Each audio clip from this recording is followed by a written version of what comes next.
ప్రభునందు ప్రియమైన వారులారా, ప్రభు యొక్క నామంలో మీకు అందరికీ శుభాలు తెలియచేసుకుంటూ 2024 సంవత్సరంలో త్రిత్వ దేవుని పండుగ ఆచరించుకోవడానికి దేవుడు మనకిచ్చినటువంటి సమయాన్ని బట్టి దేవాదేవునికి కోటాను కోట్ల వందనాలు చెల్లించుకుంటూ ఈ దినము కొరకు మనకి ఇవ్వబడినటువంటి లేఖన భాగాలు పాత నిబంధన పాఠము యెషయా గ్రంథము 6వ అధ్యాయం 1-8 వచనాలు, పత్రికా పాఠము ఎఫెసీ పత్రిక 1వ అధ్యాయము 3-14 వచనాలు, సువార్త పాఠము మత్తయి సువార్త 28వ అధ్యాయము 16-20 వచనాలు మనకి ఈరోజు ఇవ్వబడినటువంటి లేఖన భాగాలు. ఈ లేఖన భాగాలను మనం జ్ఞాపకం చేసుకుంటే కనుక మత్తయి సువార్త 28వ అధ్యాయము 18-20 వచనాలు. అయితే యేసు వారి యొద్దకు వచ్చి, పరలోకమందును భూమి మీదను నాకు సర్వాధికారం ఇయ్యబడి ఉన్నది, కాబట్టి మీరు వెళ్ళి సమస్త జనులను శిష్యులనుగా చేయుడి, తండ్రి యొక్కయు కుమారుని యొక్కయు పరిశుద్ధాత్మ యొక్కయు నామములోనికి వారిని బాప్తిస్మమిచ్చుచు, నేను మీకు ఏ ఏ సంగతులను ఆజ్ఞాపించుతునో వాటినన్నిటినీ గైకొనవలనని వారికి బోధించుడి. ఇదిగో నేను యుగ సమాప్తి వరకు సదాకాలము మీతో కూడా ఉన్నానని వారితో చెప్పాను అనేటువంటి మాటలను చూస్తే గనక యేసయ్య తన శిష్యులతో మాట్లాడుతున్నటువంటి మాటలు వారిని పరిచర్యకు పంపిస్తూ వారు చేసేటువంటి పరిచర్యలో త్రిత్వ దేవునిని పరిచయం చేయాలని ఆజ్ఞాపిస్తూ ఉన్నారు. ఈ రోజున చాలామంది సేవకులు మాట్లాడుతూ ఉంటున్నారు. ప్రతి సంవత్సరం కూడా మనము త్రిత్వ దేవుని గురించి మనం మాట్లాడుకుంటూనే ఉంటాము. అయితే యేసు ప్రభు వారి యొక్క ఉద్దేశం ఏంటంటే కనుక తండ్రి కుమార పరిశుద్ధాత్మలను ప్రపంచమంతటికి పరిచయం చేయాలని శిష్యులకు ప్రభువారు బోధిస్తూ ఉన్నారు. మరి తండ్రి కుమార పరిశుద్ధాత్ములు అనేటువంటి వారు ముగ్గురు దేవుళ్ళ అంటే కానే కాదు, ఒకే దేవుడు అని మనకి తెలుసు. స్వభావంలో లేకపోతే వారు ఆలోచించేటువంటి ఆలోచనలో వారి లక్షణాల్లో పరిపూర్ణ ఐక్యత కలిగినటువంటి వారిగా మనకి కనిపిస్తూ ఉన్నారు. అయితే యేసు ప్రభు వారి యొక్క ఉద్దేశం ఏంటంటే కనుక దేవుని పేరును వెల్లడి చేయమని చెప్తా ఉన్నారు. దేవుడి పేరుని వెల్లడి చేయాలి అంటే తండ్రి కుమార పరిశుద్ధాత్మ దేవుని పరిచయం చేయాలి అని చెప్తున్నటువంటి ఆ ఉద్దేశాన్ని మనం జ్ఞాపకం చేసుకుంటే కనుక దేవుని పేరుని వెల్లడి చేయటం అంటే కనుక దేవుడు ఎలాంటివాడో చెప్పడం. దేవుడు ఎలాంటివాడు అని పరిశుద్ధ గ్రంథంలో చాలా మాటలు మనకి కనబడుతూ ఉంటాయి. అయితే మన దేవుడు ఎంత గొప్పవాడో తెలియచేయాలని యేసు ప్రభు యొక్క ఉద్దేశము. అందుకనే తండ్రి కుమారుడు పరిశుద్ధాత్మ దేవుడు ప్రజలను ఏ విధంగా కాచి కాపాడుతూ ఉన్నారు, ప్రజలను ఏ విధంగా మంచి మార్గంలో పెట్టడానికి ప్రయత్నం చేస్తూ ఉన్నారు తెలియచేస్తూ వారికి ఆ నామంలో బాప్తిస్మం ఇవ్వాలని చెప్తున్నటువంటి మాటలను మనం జ్ఞాపకం చేసుకుంటే కనుక ఆయన ఎలాంటి వాడు అని పరిశుద్ధ గ్రంథాన్ని మనం జ్ఞాపకం చేసుకుంటే కనుక నిర్గమకాండము 34వ అధ్యాయము 5-7 వచనాలు, మేఘంలో యెహోవా దిగి అక్కడ అతనితో నిలిచి యెహోవా అను నామమును ప్రకటించెను, అతని ఎదుట యెహోవా అతని దాటి వెళ్ళుచు, యెహోవా కనికరము దయ దీర్ఘశాంతము విస్తారమైన కృపా సత్యములు గల దేవుడైన యెహోవా, ఆయన 1000 మందికి కృప చూపుచు దోషములను అపరాధములను పాపములు క్షమించును గాని ఆయన ఏమాత్రమును దోషులను నిర్దోషులుగా ఎంచగా 3-4 తరముల వరకు తండ్రుల దోషమును కుమారుల మీదకిని కుమారుల కుమారుల మీదకిని రప్పించునని ప్రకటించాను అని ఇక్కడ వ్రాయబడి ఉంది. యెహోవా దేవుడు తన నామాన్ని ప్రకటించుకుంటూ ఉన్నారు.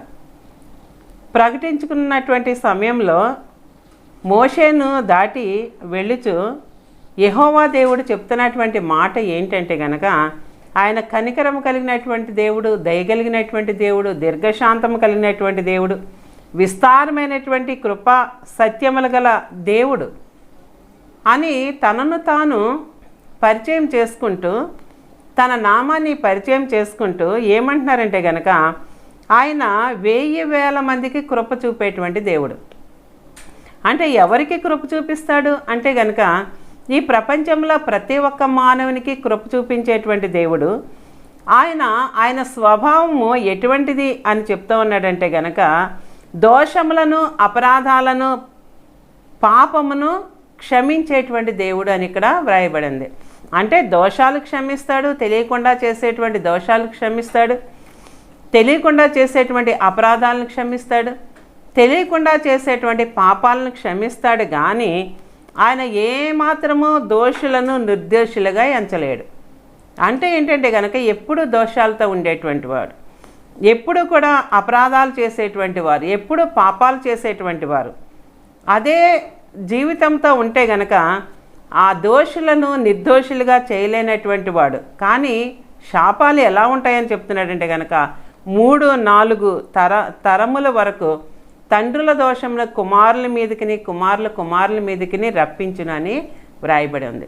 అంటే ఎంత గొప్ప దేవుడు ఈ దేవుడు!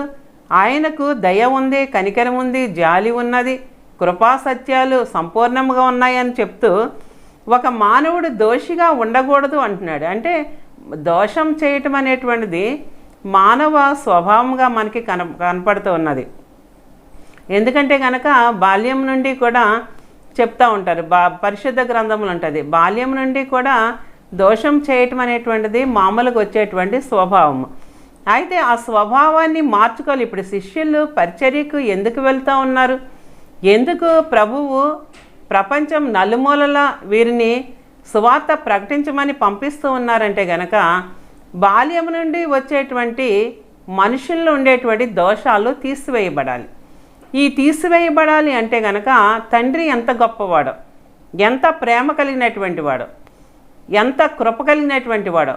కానీ ఆయనకి కోపం వస్తే గనక, మనం పాపంలో ఉండి ఇంకా పాపంలోనే జీవిస్తూ ఉంటే గనక ఆయనకి కోపం వస్తే గనక ఎటువంటి శాపం ఇవ్వగలడో చెప్పాలని దేవుని యొక్క ఉద్దేశము. ఎందుకంటే గనక ప్రతి మానవుడు ఆయనతో ఉండాలని ఆయన యొక్క ఆశ. ఎందుకంటే ఏ పాపి నశించిపోవడం ఆయనకి ఇష్టము లేనే లేదు. చూడండి, ఒక తండ్రి తన కుమారుడితో అంటూ ఉంటాడు కదా, నాకు చాలా జాలి ఉన్నది, దయ ఉన్నది, కానీ నిన్ను చూస్తే నాకు చాలా కోపం వస్తుంది. నీ జీవితం మార్చుకోవట్లేదు, ఇంకా మార్చుకుంటావని నేను చూస్తూ ఉన్నాను.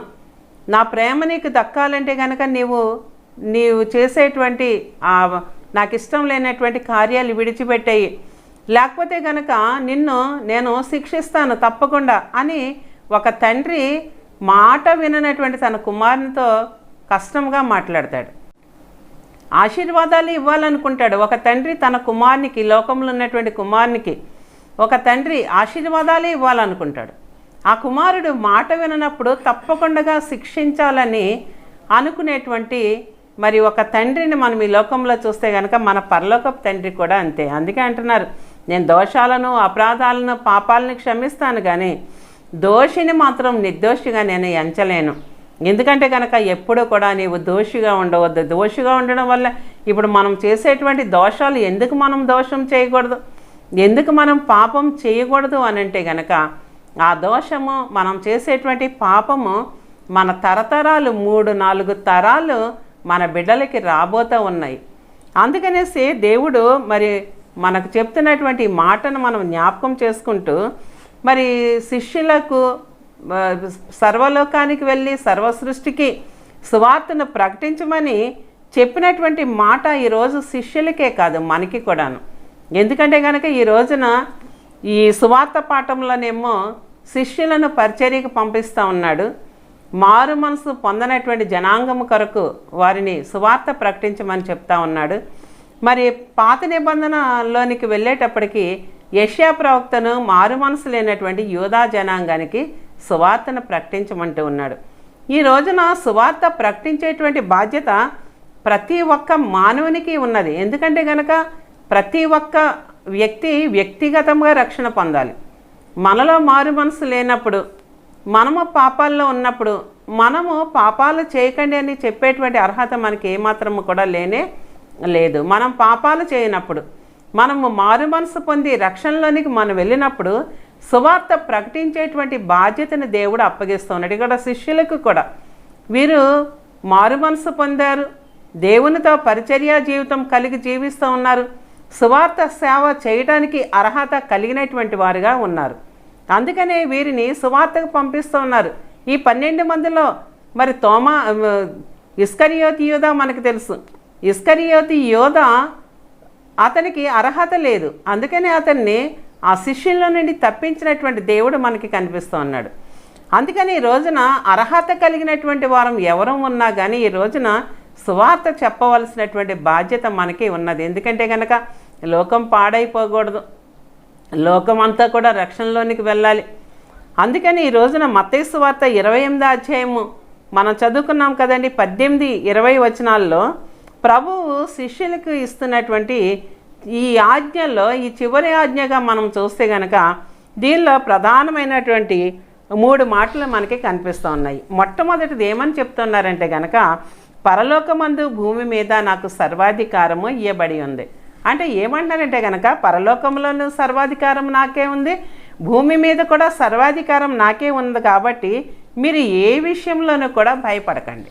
మీరు సువార్తకు వెళ్తున్నప్పుడు ఏ విషయంలోనూ కూడా మీరు భయపడవలసినటువంటి అవసరత లేదు అని మొట్టమొదటి మాట చెప్తున్నారు. రెండో మాట ఏమంటున్నాడంటే కనుక మీరు సర్వలోకానికి వెళ్ళండి, ప్రపంచంలోని ప్రజలందరికీ కూడా సువార్త ప్రకటించి అందరినీ కూడా నా శిష్యులుగా చేసి తండ్రి కుమార పరిశుద్ధాత్మ యొక్క నామమున వారికి బాప్తిస్మము ఇవ్వండి అని ఆజ్ఞ జారీ చేస్తున్నాడు.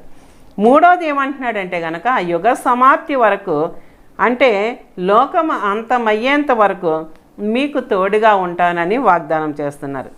ఈ ఆజ్ఞలు శిష్యులకే కాదు మనకి కూడా ఇస్తున్నారు. ఎందుకంటే ఏ విషయంలోనూ మనం భయపడవలసినటువంటి అవసరత లేదు. ఏ విషయంలో భయపడాలి? మనం దేవుని మాట వినకపోతే భయపడాలి, దేవునికి ఇష్టం లేనటువంటి పనులు చేస్తూ ఉంటుంటే భయపడాలి.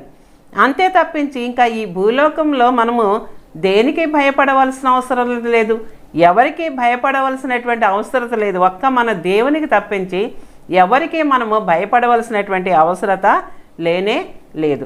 అందుకని ఈ పరలోకంలో భూలోకంలో ప్రభువే సర్వాధికారి కాబట్టి ఈ రోజున ఆ సర్వాధికారి అయినటువంటి దేవుణ్ణి మనము పరిపూర్ణంగా విశ్వసించవలసినటువంటి వారముగా మనం ఉన్నాం. ఎప్పుడైతే మనం పరిపూర్ణంగా విశ్వసిస్తామో అప్పుడు మనకు ఒక బాధ్యతను దేవుడు ఇస్తూ ఉన్నాడు. ఎవరైతే పరిపూర్ణంగా దేవుని విశ్వసించలేకపోతూ ఉన్నారో వారిని రక్షణ మార్గంలోనికి మనము నడిపించాలి. ఎందుకంటే కనుక పరిశుద్ధ గ్రంథంలో మనం ఏది చేయాలో ఏది చేయకూడదో చెప్తాడు దేవుడు. మన పరిశుద్ధ గ్రంథం అంతా కూడా అంతే.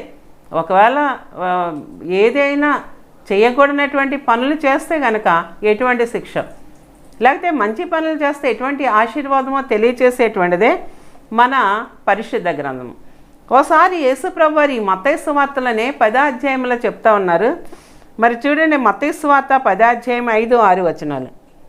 యేసు ఆ 12 మందిని పంపుచు వారిని చూచి వారికి ఆజ్ఞాపించినదేమనగా, మీరు అన్యజనుల దారిలోనికి వెళ్ళకడి, సమరయుల ఏ పట్టణంలోనైనా ప్రవేశింపకడు కానీ ఇశ్రాయేలు వంశంలోని నశించిన గొర్రెల యొద్దకనే వెళ్ళుడి అని ఉంటుంది.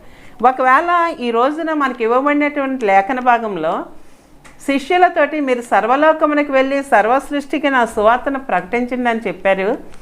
మరి 10వ అధ్యాయంలోనేంటి, మరి మీరు సమరయుల పట్టణాల్లోనికి మీరు వెళ్ళకండి, అన్యజనుల దారిలోనికి వెళ్ళకండి, మీరు ఇశ్రాయేలు వంశంలోని నశించిన గొర్రెల యొద్దకే మీరు వెళ్ళి సువార్త ప్రకటించండి అని యేసుప్రభు వారు బ్రతికి ఉండగా చెప్పారు కదా.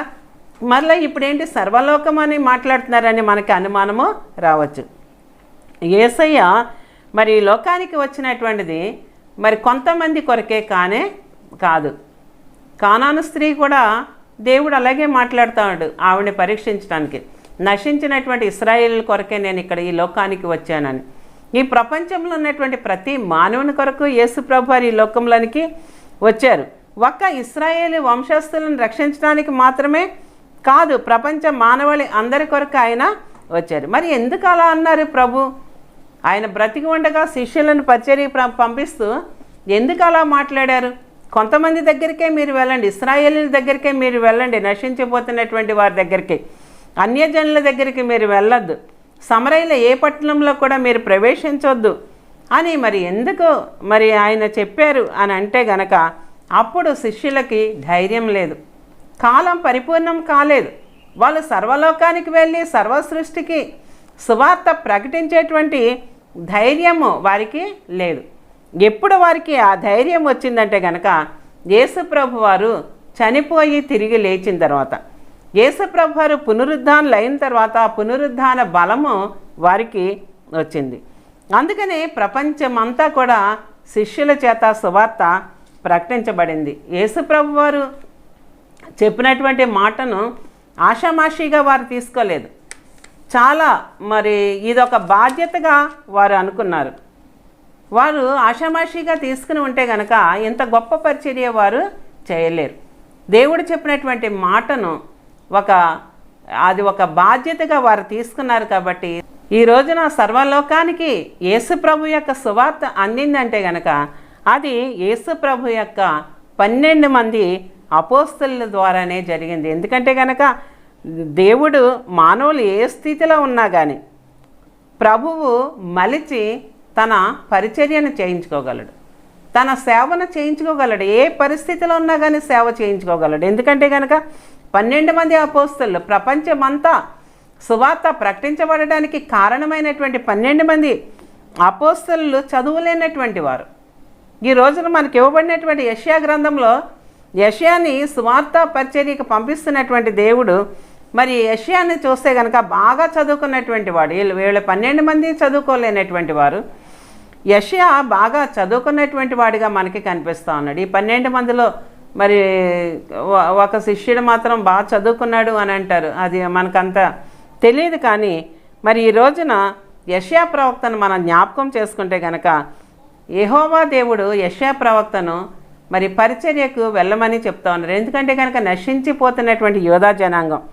యెషయా గ్రంథము 6వ అధ్యాయము 5వ వచనంలో, అయ్యో నేను అపవిత్రమైన పెదవులు గలవాడను, అపవిత్రమైన పెదవులు గల జనుల మధ్యను నివసించేవాడను.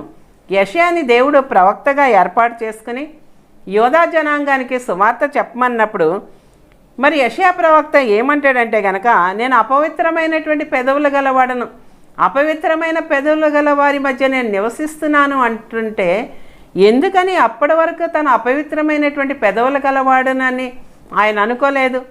అక్కడ ఉన్నటువంటి జనాంగం అంతా కూడా అపవిత్రమైనటువంటి పెదవులు గలవారు, పాపములు ఉన్నటువంటి వారు అని ఆయన అనుకోలేదు. అంటే గనక దేవుని యొక్క దర్శనం చూచిన తర్వాత తనను తాను అయోగ్యుడని ఎంచుకున్నాడు.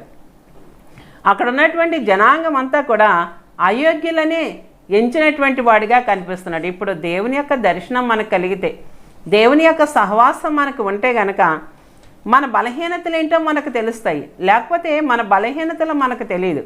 ఎప్పుడు కూడా మనము ఇతరుల కంటే గొప్పవారమనే మనం అనుకుంటాం. కానీ దేవుని యొక్క దయా సంకల్పం మన మీద ఉన్నప్పుడు మన బలహీనతలను మనము తెలుసుకోగలము. చూడండి, యెషయాకు వచ్చినటువంటి దర్శనము యెషయా గ్రంథం 6వ అధ్యాయం 1-4 వచనాలు. రాజైన ఉజ్జియా మృతినందిన సంవత్సరమున అత్యున్నతమైన సింహాసనమందు ప్రభువు ఆసీనుడై ఉండగా నేను చూచితిని. ఆయన చొక్కాయి అంచులు దేవాలయము నిండుకొనిను, ఆయనకు పైగా సెరూపులు నిలిచిండిరి. ఒక్కొక్కరికి 6 రెక్కలుండెను. ప్రతివాడు 2 రెక్కలతో తన ముఖమును, 2తో తన కాళ్ళను కప్పుకొనుచు 2తో ఎగురుచుండెను. వారు సైన్యములకు అధిపతి యెహోవా పరిశుద్ధుడు, పరిశుద్ధుడు, సర్వలోకము ఆయన మహిమతో నిండి ఉన్నది అని గొప్ప స్వరంతో గాన ప్రతిగానములు చేయుచుండిరి అని ఇక్కడ వ్రాయబడింది. యెషయా దేవాలయంలో ఉన్నారు, దేవుని దర్శనం చూస్తూ ఉన్నాడు. ఎంత గొప్ప దర్శనం అంటే గనక ఉన్నత సింహాసనంపై ప్రభువు కూర్చున్నారు. ఆయన అంగి దేవాలయం అంతా కూడా నింపివేయబడిందంటండి. అంతేకాకుండా ప్రభువు పైన మహాదూతలు నిలిచి ఉన్నారంట, సెరూపులు నిలిచి ఉన్నారు.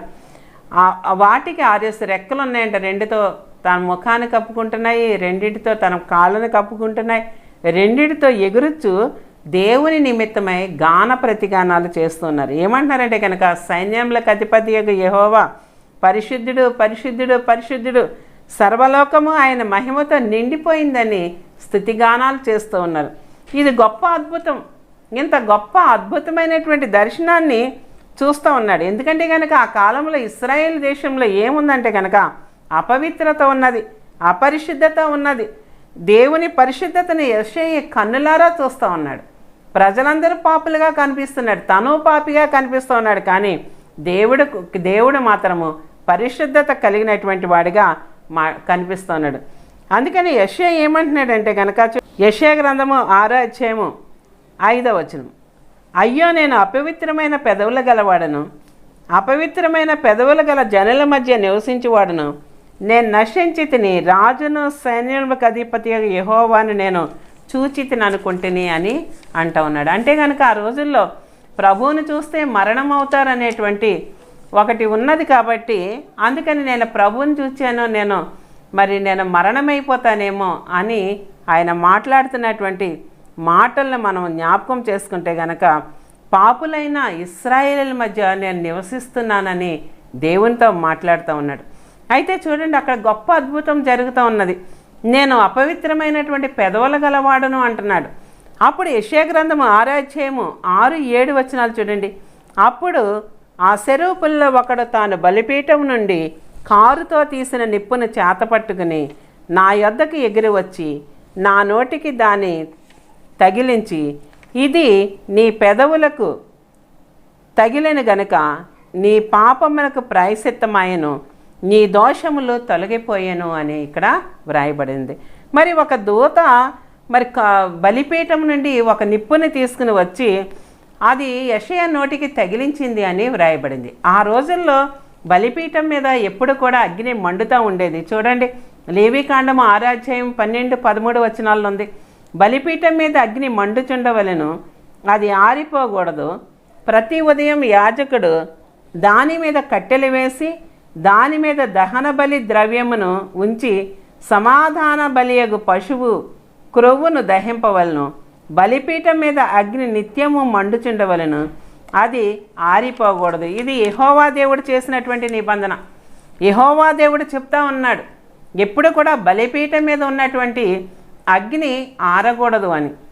అలాగా బలిపీఠం మీద మండుచున్నటువంటి ఆ కారుతో తీసుకొచ్చినటువంటి నిప్పును చేత పట్టుకుని యెషయా పెదవులకి తగిలించినప్పుడు వెంటనే ఆయన దోషములు తొలగిపోయాయి అనేటువంటి మాట అక్కడ మనకి కనిపిస్తున్నది.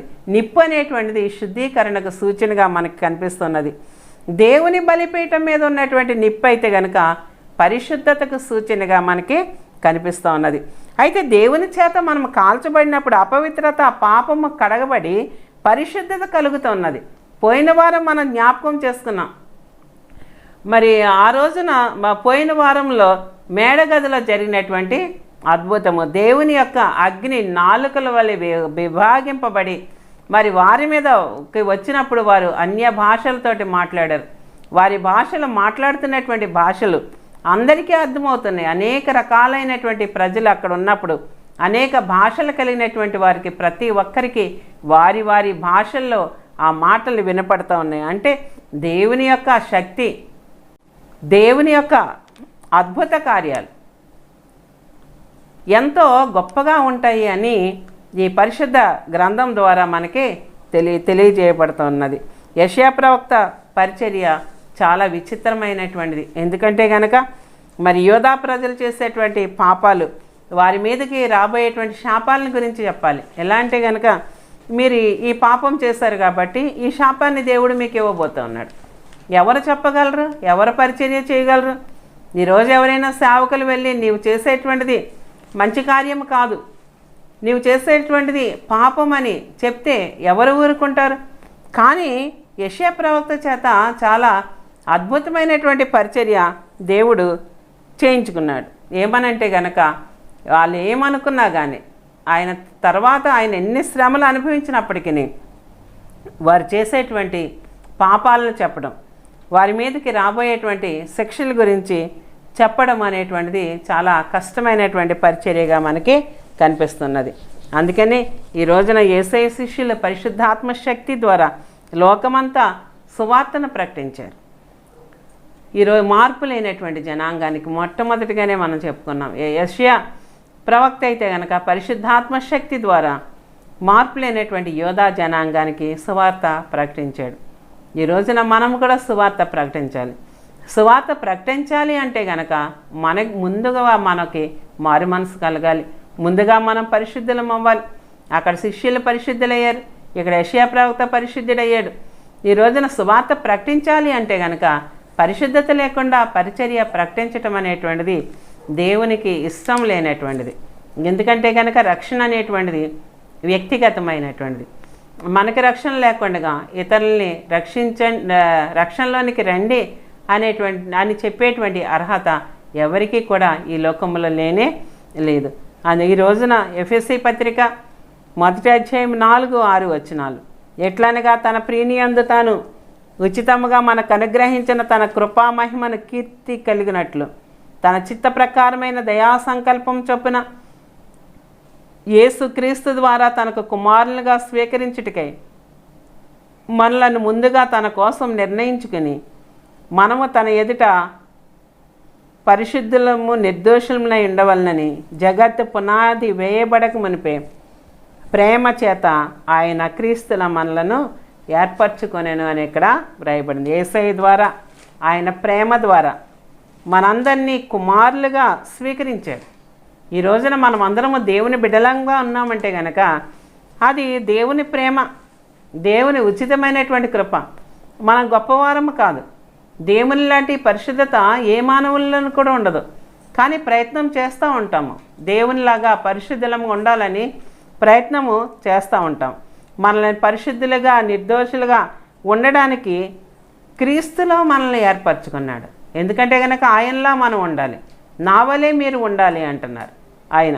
ఎందుకంటే ఆయన పరిశుద్ధుడు కాబట్టి మనము కూడా పరిశుద్ధులుగా ఉండాలి. అందుకని ఆయన సిలువలో బలి అయ్యారు, ఆయన రక్తాన్ని కార్చారు మన పాపాల ద్వారా. అందుకని ఈ రోజున ప్రభు చేసినటువంటి పరిచర్య, ప్రభు గొప్ప పరిచర్య. పగలంతా ప్రభు సేవ చేసేవారు, రాత్రంతా కూడా ప్రార్థించేటువంటి వారు. ప్రభుకి ఎప్పుడు కూడా విశ్రాంతి అనేటువంటిదే లేదు ఆయన పరిచర్యలు. ఈ రోజున పరిచర్య చేసేటువంటి వారికి మరి చాలా సౌకర్యాలు, చాలా విశ్రాంతి, ఎలా ఉండాలంటే అలా ఉండాలని కోరుకునేటువంటి వారికి ఉన్నారు. కానీ ఆ రోజున శిష్యులు చేసినటువంటి పరిచర్య చాలా కష్టమైనటువంటి పరిచర్య, ప్రభు చేసినటువంటి పరిచర్య చాలా కష్టమైనటువంటి పరిచర్య, యెషయా ప్రవక్త చేసినటువంటి పరిచర్య చాలా కష్టమైనటువంటి పరిచర్య. అటువంటి కష్టతరమైనటువంటి పరిచర్య మార్పులేని జనాంగము దగ్గరికి వెళ్ళి మనం పరిచర్య చేసి వారు మారు మనసు పొంది రక్షణలోనికి వచ్చి దేవుని రాజ్య వారసులు అవ్వడానికి మనం అందరం కృషి చేయాలి. అటువంటి గొప్ప భాగ్యం దేవుడు మనకందరికి ఇవ్వాలని కోరుకుంటూ నా మాటలు నేను ముగిస్తూ ఉన్నాను. ప్రార్థన చేసుకుందామండి. మహాపరిశుద్ధుడైన తండ్రి, మహాగణుడ, సర్వశక్తిమంతుడ, సర్వాధికారిని బంగారు పాదములకు లెక్కలేని స్తుతులు స్తోత్రములు వేలాది వందనాలు చెల్లించుకుంటున్నాయన. అల్పులమైనటువంటి మమ్మల్ని నా తండ్రి త్రిత్వదేవుని పండుగ ఆచరించుకోవడానికి నీవు ఇచ్చిన కృపను బట్టి నీకు వందనాలు.